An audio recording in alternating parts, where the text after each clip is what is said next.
Est-ce que vous voulez voir ce que ça fait de jouer contre un top 30 thaïlandais au badminton?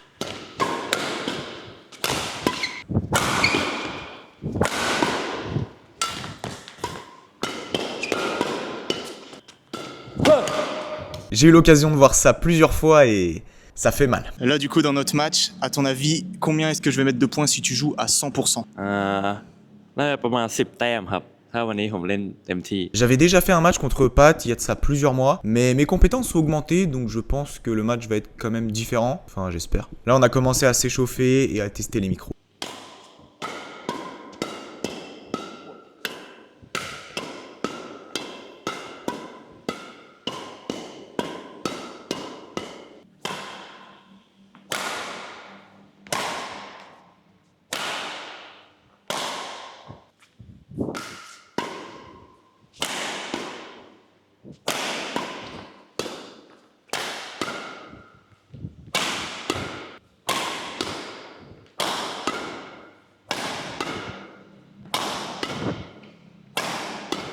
Et une fois que tout était bon, on a débuté le match. Et spoiler alerte, j'ai jamais pris une raclée comme ça.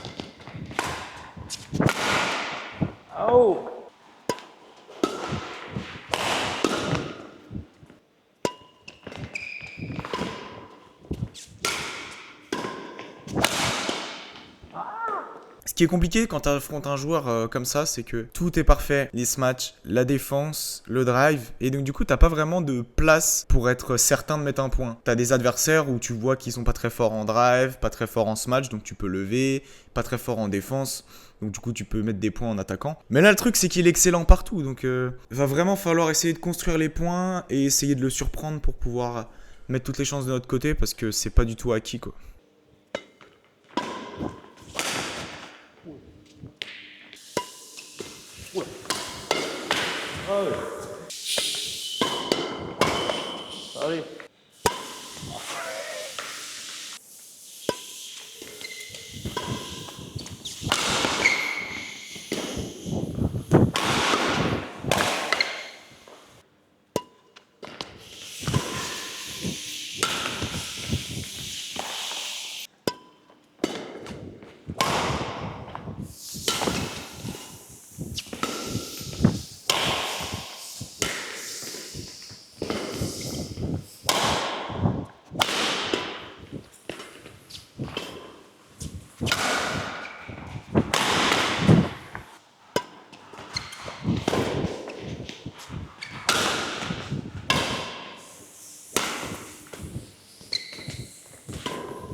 Pour le moment, c'est la pause de 11-2. J'ai 2 petits points. S'il y avait un éventuel coach, je pense qu'il me dirait d'éviter de faire des bêtises, d'éviter de faire des fautes directes, d'éviter de faire des fautes de longueur, d'être bien prêt en défense et d'être plus rapide sur les jambes et plus mobile, surtout quand je dois retourner au filet là. Je fais mon smash, je fais ma frappe et après je reste comme une statue. Il faut vraiment que je sois prêt après avoir tapé. Et là du coup, c'est pas le cas.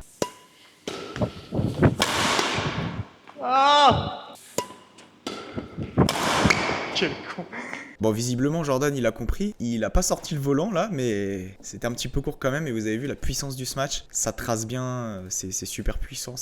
Là, quand on lève milieu de terrain, c'est très compliqué à aller chercher.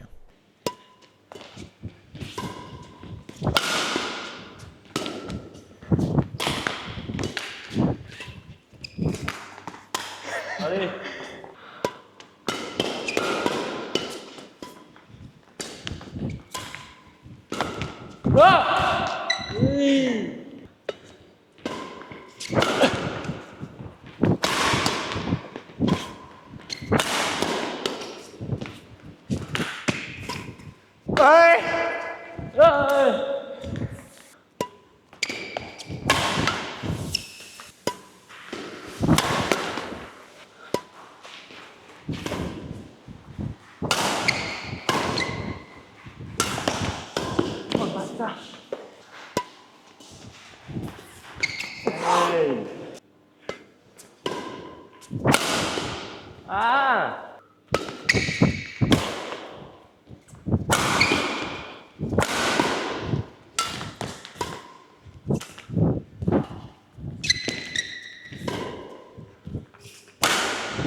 Quand il est prêt, le smash, ça sert pas à grand chose. Hein. Quand il sait que je vais smatcher, quand je prends mon temps, que je fais mon extension propre, que je prends bien le volant devant, que j'envoie une carcasse, il est déjà prêt en défense.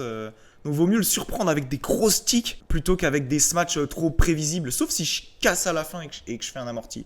Ça peut être une solution aussi, ça.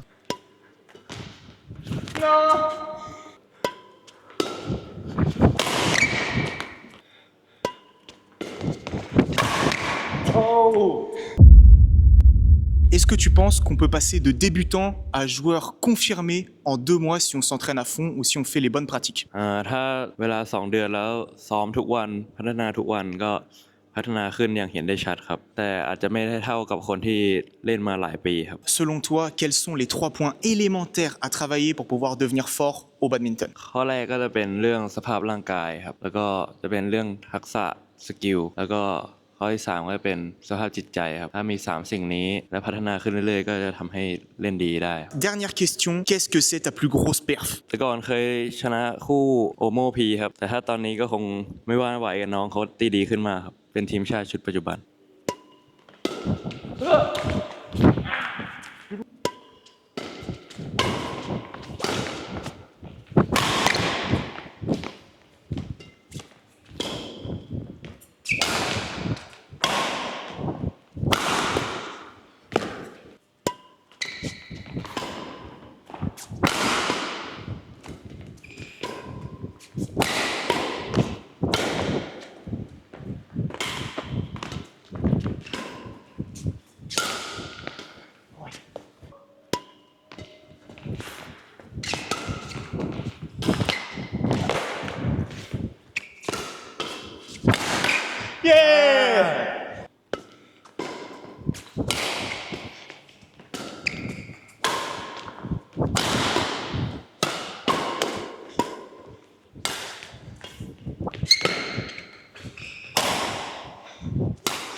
En fait, le service long, exactement pareil que le service court. Mais à la fin, il met une petite pichenette et ça part tout au bout du court. Et franchement, je suis en face de lui, c'est vraiment invisible. Hein, je le vois pas du tout venir et ce qui fait que voilà, ça passe.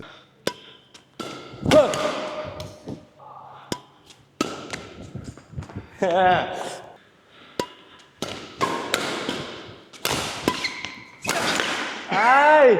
10-2, mais sérieux, vous avez vu ce qu'il faut faire pour mettre un point? C'est pas possible. Ça va super vite et lui, il renvoie tout tranquille. Hein. Franchement, il est prêt à tout. C'est très compliqué. Faudrait peut-être l'endormir en jouant dans des zones toutes pourraves là. Vous savez, le petit carré à l'extérieur là. Mais bon, encore, faut pas faire des fautes, mais il pourrait pas faire grand chose là-bas. Ça limite vachement les possibilités si on jouait dans ce petit carré du fond. Parce qu'il a pas beaucoup d'options finalement. Merci.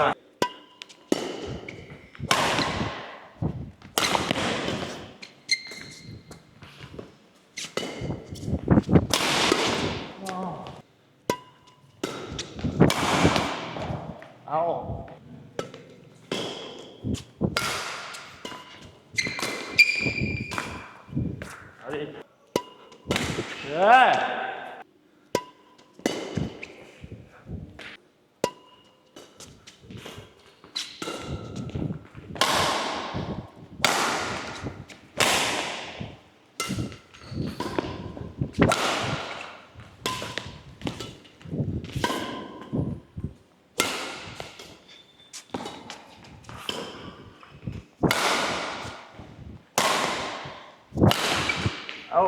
Et là, vous voyez le petit stick qui sort légèrement. Je pense que c'est dommage parce que c'est typiquement le genre de geste qui pourrait le mettre un petit peu en difficulté. Enfin, quand je dis difficulté, qui pourrait un peu plus le surprendre.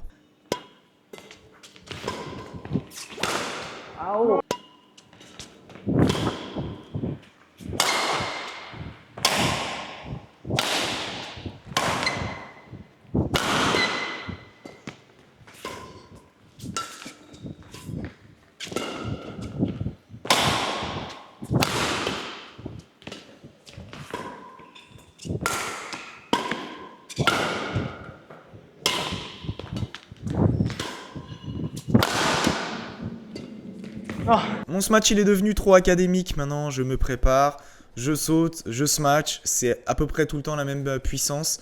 Il sait exactement où le smash va arriver, donc du coup pour lui c'est vraiment très simple de le renvoyer. Il faudrait vraiment que je varie plus mes attaques de fond de cours parce que là je suis vraiment à 90% sur du smash et à 10% sur de l'amorti je pense. Et 0% sur du dégagement. Ouais, on va dire 90 smash, 5% dégagement, 5% amorti. C'est trop prévisible pour lui. Oh, thank you. 21-3. On sait vraiment pas compter les points parce que normalement il y a 19-3 et pas 21-3. J'aurais peut-être mis un peu plus de points. Ça se trouve j'aurais gagné, j'aurais fait une remontada, qui sait. Bref, ouais, c'est un petit peu dommage qu'on sache pas compter les points parce que le match n'est pas totalement terminé. Normalement il y a que 19-3. Mais c'est comme ça, je pense qu'on connaît tous l'issue du match malgré tout. Si vous avez des idées de matchs que je puisse faire, donc que ce soit contre des filles, contre des hommes, en simple, en double, en mixte, n'hésitez pas à me le dire dans les commentaires. J'en prendrai considération et ça pourrait être mis en place pour être tourné dans une prochaine vidéo. Je pense que ça peut être intéressant de faire du mixte, du simple, du double. Et d'ailleurs, dans une prochaine vidéo, vous allez me voir faire du simple sur terrain complet, forcément. J'espère que ça vous plaira. Excellente journée à vous. À plus.